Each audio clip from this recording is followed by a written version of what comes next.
Hey, good afternoon. So today I'm going to talk to you guys about incorporating active learning into a large enrollment veterinary anatomy course. So I am Catherine Sparks. I'm from the School of Veterinary Medicine, and I teach anatomy at Vet Med. And within the professional school program, we're pretty much limited to face-to-face teaching.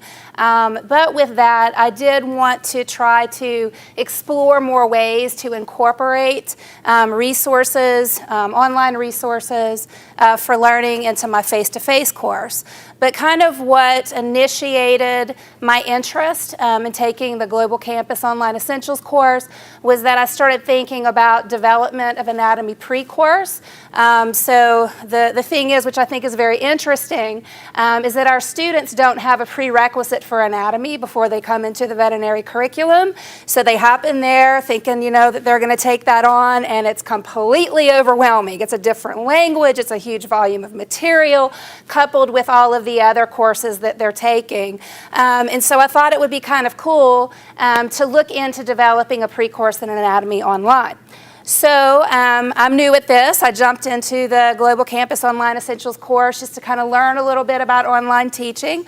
So I did that over the summer, and then I followed that up with EDUCAUSE conference this past fall. And so I've been kind of suspicious that I may be a little bit ADD, and when I went into this EDUCAUSE conference, yeah, that was confirmed. There was stuff everywhere. I was like, oh my gosh, am I even in the right place? But I did try to gauge some things from that. So I'm going to kind of talk to you a bit about both of my experiences here, kind of what I learned from the Online Essentials course, how I incorporated some of those things into my course this past fall, and then how I felt like that was reinforced through my attendance at the EDUCAUSE conference. So some key points that I learned from the Global Campus Online Essentials course, and I think a lot of people who've presented here today have already said these things, is that students need to understand why they're learning these things. So when I first started teaching anatomy, we had them tracking these little small blood vessels and nerves, and like, oh my gosh, they're doing this just to torture us, right? But we need to try to figure out how we engage the students so that they can understand that what they're learning is with a purpose, truly with a purpose. We also need to tell them what the benefits are. So one of the things that's kind of frustrating to me as an educator in the core coursework within a professional school program is that the students come in for the first 2 years and they take these core courses, but they don't get to really apply that until 3rd and 4th year. And so I kind of would like to see them be able to make clinical connections earlier so they can understand why they're learning what they are. And then also in the Global Campus course, this universal design for learning, really kept coming up, So really give these students many different resources in order to learn this material so they can pick the one that works best for them. So all of these things are going to help to increase student engagement. Also, active learning, very important. So when you have 115 students, so we had someone here earlier who said that they actually hand grade these papers. Wow. But a lot of us have gone to these multiple choice examinations, right? Because it's just easier to grade, and it just kind of takes, the guesswork out of it. It's very direct. But this kind of has taken us away from knowing whether or not we are really encouraging those higher orders of learning in our students, right? So, how do we, bring them, engage them, their understanding, applying, and analyzing. So we really need to start thinking about incorporating some active learning into our courses. Also, group assignments and interactions. I learned in the Global Campus Online Essentials course, pretty important because, again, if we think about these multiple choice exams, the students are really independent. We record our lectures. We have a lot of resources they can do at home. A lot of them choose not to even come to class. They become independent learners. They no longer interact with their colleagues. They text. They don't even, talk on the phone. And so if you think about the workforce that they're going to find themselves in, they have to be interacting and engaging with their colleagues. So these group assignments are really important in order to encourage those interactions.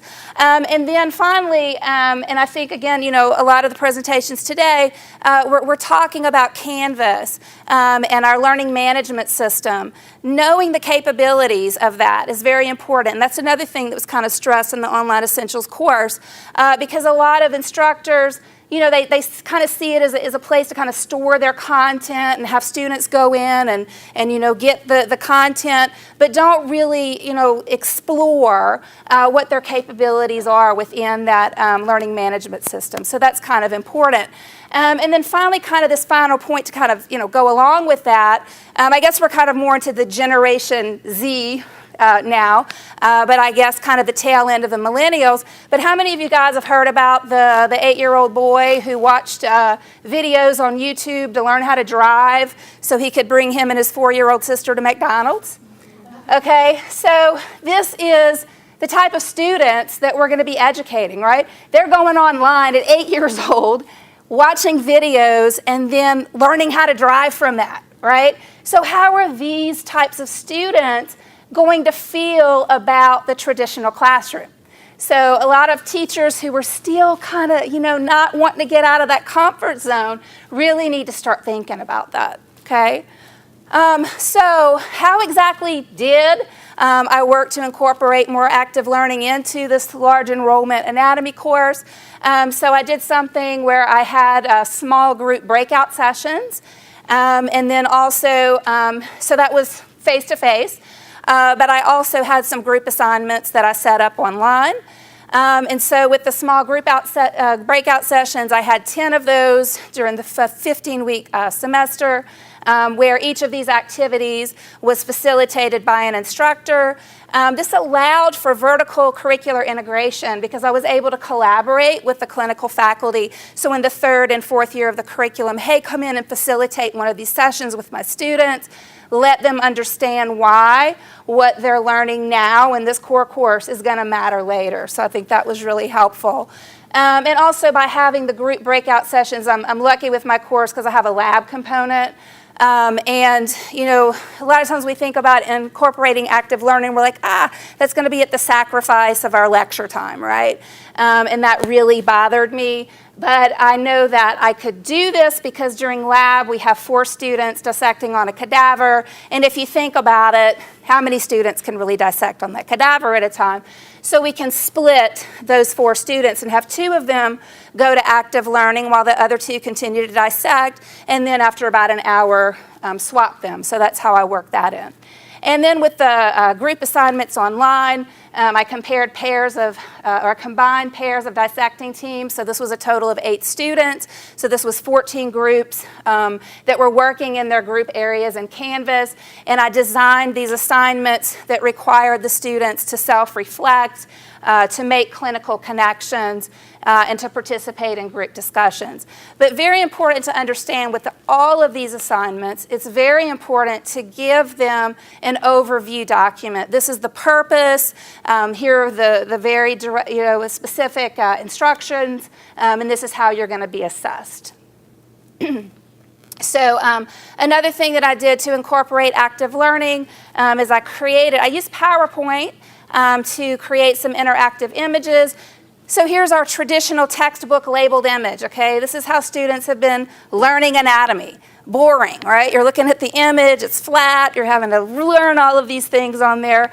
But I worked with a student over the summer, and we actually took some pictures of bones, brought them, you know, into Photoshop, then into PowerPoint, and we kind of created this interactive PowerPoint where you see here that on the first page they can click on any of these bones that they want to learn about. And then say if they choose the scapula, we have medial and lateral views for that bone. They select the lateral view, and then all of these regions on the scapula now become hot spots. So all of these labeled areas here are actually hot spots on this bone. So before they ever click on it, they can kind of think in their mind, I think, for example, that this is going to be the infraspinous fossa. And so up here, we'll confirm whether or not if the area they clicked on was correct. So what I learned at EDUCAUSE kind of expanded on some of the ideas that I had incorporated into my class. I learned that people actually do learn better when they're engaged in groups. So this is actually has proven an enhancements in achievement and long-term retention. And one of the examples several of the examples that was used at the conference was using alternate and virtual reality. So I'm like, I'm feeling all proud of myself for creating this interactive presentation in PowerPoint. Phew, I did something, and then I go to this conference and there's alternate and virtual reality. I'm like, and I'm back to square one. So it scared me a little. But interestingly, I found out that our school has actually ordered 2 alternate reality setups. So we're going to have one in clinical skills, one in anatomy. So that's going to be really exciting to look at. And one of the things that I would like to do is maybe have some matriculating students for the fall semester for vet anatomy, kind of divide them in groups and have them learn with interactive images versus the alternate reality, versus just studying from bones, and just kind of see, how that does. Is it really their perception that they need all the bells and whistles in order to learn? And so that would be kind of interesting to me. Also at the conference, even though there was like 8,000 attendees, 333 vendors, because that was very overwhelming, I tried to find some tracks that I could go on to better educate myself. And I was actually able to directly interact with Canvas representatives, media site representatives. And so we're trying to do peer review within our courses. We're trying to figure out how to set that up on Canvas so it'll be kind of like a blinded peer review. We've had some trouble with that. So I was able to, kind of present that to the Canvas people and get them thinking about that. Also, I do use a lot of video within anatomy, dissection videos. But these have become very passive, where the students will put on the video, they'll just kind of listen to it, no interaction. But I found out at the conference that in MediaSite, which is linked to our Canvas, you can actually go in and embed questions within those videos. So they watch a certain amount of the video and then stops. They have to answer the question before they can go on. So I thought that was interesting, looking toward making my videos more interactive. So that was it.